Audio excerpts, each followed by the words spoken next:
Kolektiboa islatzen du.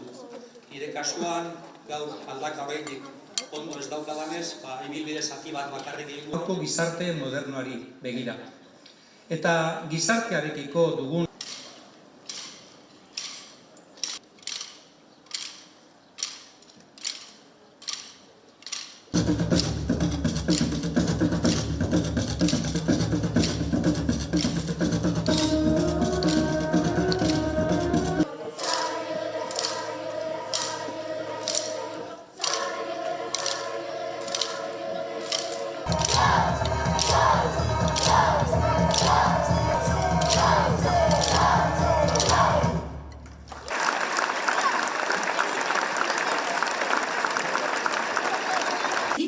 ustea.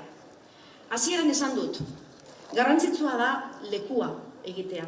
Eta ideia horrekin berare pertsona gehiagok maitasunez eta harrotasun komunitate honetako kide izan nahi duten guztiei jarrai dezagun babesaren eta apaltasunaren ideia ekartzen duen ugaztuna.